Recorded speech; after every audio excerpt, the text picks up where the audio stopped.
In today's video, I'm going to teach you how to correct drawing scale after changing units in AutoCAD. If you've ever switched a drawing from inches to millimeters or from meters to feet and noticed your dimensions no longer make sense, this walkthrough will help you bring everything back in line without confusion.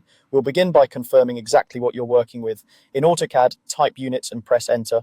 The drawing units window tells you two important things: the type, such as architectural or decimal, and the insertion scale, which is the assumed unit for blocks and external references. Make a quick note of both. The type affects how values are formatted, while the insertion scale hints at the real-world unit your geometry was originally created in. Next, decide the units you want to use going forward. This is your target unit system, like millimeters, inches, or meters. Choose the one that matches your project standards, title block, and how you intend to plot. Keep the common conversion factors in mind so they're top of mind for the next step. 25.4 between inches and millimeters, and 1000 between meters and millimeters. Now, adjust your dimension styles so the numbers shown in your dimensions reflect the new units correctly. Type dim style and press enter. In the Dimension Style Manager, select the style you're using and click Modify. Go to the Primary Units tab. Set unit format to match your target units. If you're moving to metric, decimal is usually appropriate.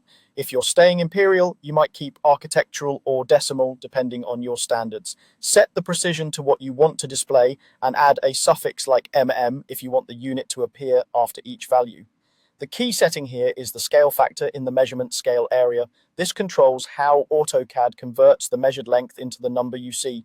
If your drawing geometry is in inches but you want dimensions to read in millimeters, use a scale factor of 25.4.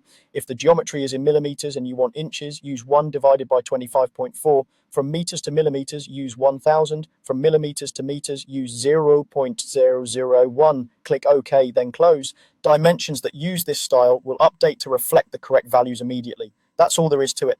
Confirm the current units, choose your target units, and update your dimension styles, primary units, and scale factor to match. This ensures your annotations read correctly without changing the actual geometry.